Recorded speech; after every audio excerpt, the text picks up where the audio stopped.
It was Saturday afternoon, and there was a knock at my door. I answered to find my neighbor Lisa standing outside with her son Micah in hand, looking a little frazzled. Hey Lisa, hey Micah, what's up? Jess, could you watch Micah for a few hours? I'm sorry it's such short notice, but Charles and I just got a call and need to take care of some family things. Sure thing. Trouble and I were just hanging around the house anyway. Hearing his name, my mutt pushed through the door to lick Micah.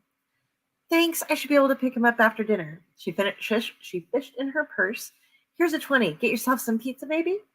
Sounds good. Take whatever time you need. You know Micah's always welcome here. Lisa looked down to her son, who was wrestling a bit with Trouble. Micah, be very good for Jess when I'm gone. You'll get a treat later. Okay, Mom. Micah and Trouble ran on into the living room and resumed playing in front of the television. Everything okay, Lisa? I asked.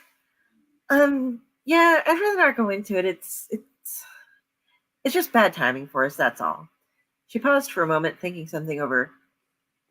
Anyway, I'll be back as soon as I can. Sorry about all of this, and thank you again.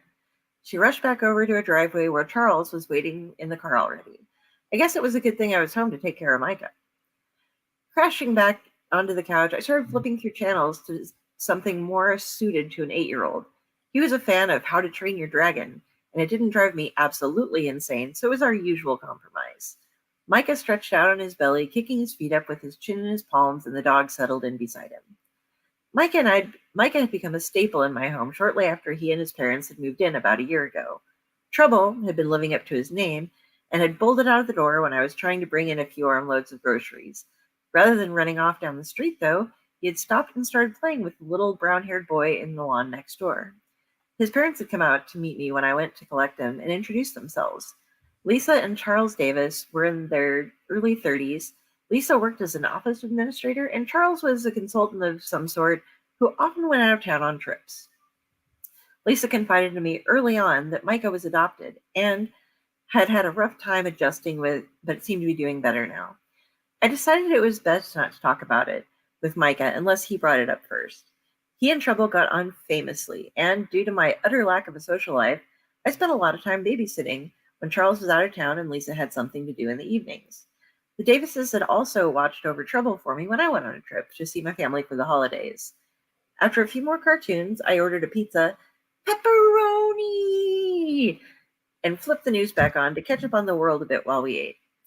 So how's math going, Micah? Are you getting the hang of those fractions? Yeah, he shrugged, staring at his pizza. Well, let me know if you need any help again. I was pretty good at those in school.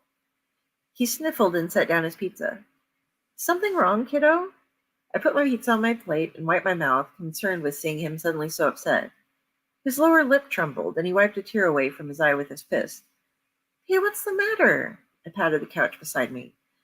Come on up and tell me what's wrong. He crawled up next to me and wrapped me in a big hug while he started crying. I'm going to miss you, Jess, he said between sobs. Miss me? Are you planning on going somewhere? I had a tight grip on the little guy, and Trouble had jumped up on the other side and was resting his head in his lap. It's a secret. I'm not supposed to tell anyone. You can tell me, kiddo. I can keep a secret. I was really worried that something was happening to Micah. He hadn't made a lot of friends in school, and the frequent trips Charles made didn't make his home life seem too ideal. My first thoughts were that another adult had seen this and was setting up to abduct him with promises of taking him away to somewhere better, but keep it secret. I'm getting a new brother soon, and when he comes, we're going to have to move away. He blew his nose on the tissues I offered him and looked at me with tear-stained eyes. That's great news that you're getting a brother, but why would you have to move away? Lisa had never mentioned any of this. I was completely caught off guard. To make sure that bad people don't come and take him back. I started putting together pieces of the puzzle. His time before he was adopted by the Davises must have included bouncing through the foster care system. Perhaps he thought that people take away children when they were put into homes. I'd have to bring this up with Lisa when she came back. Oh, Micah, don't worry. Your parents are good people. Nobody's going to try and take a new child from them if they adopt another. Things must have been very hard for you before you ended up with them, huh? Did you have to go to a lot of other families? No, I don't remember a lot, but there were the other people, and then Mommy and Daddy saved me from them. They told me how bad they were, though. A few years ago, I had a new sister, but the bad people came and took her, and we moved so that they didn't have to take me too. When he told me this, he doubled over crying again. At this point, I had no idea what to think. Lisa and Charles had never told me anything like this. Was it the overactive imagination of an 8-year-old boy, or was something more going on here? Micah was terribly upset, and he was definitely remembering something bad happening. Perhaps an adoption had fallen through with the birth mother wanting her child back, and they moved to get past it? It wasn't unheard of, and it certainly would be hard to understand and traumatizing to someone so young. Holding Micah tight against my chest, I zoned out to the news, trying to figure out what to tell him. He glanced up at the television as well, and suddenly changed demeanor again. Wiping his face, he pointed out the screen. That's my new brother's birth mommy. She's really mean. All she does is scream and say bad words. Mommy and Daddy are going to save him too, so that she can't be mean to him. I turned up the volume to hear the woman behind the desk. Police continued to look for the missing woman from Greenville. 25-year-old Courtney Eddowes was last seen leaving a Walmart late on the night of May 15th, buying diapers and formula. Miss Eddowes is 37 weeks pregnant, and doctors say she could be giving birth at any time. If you have any information about the whereabouts of Miss Eddowes, please dial the number at the bottom of the screen.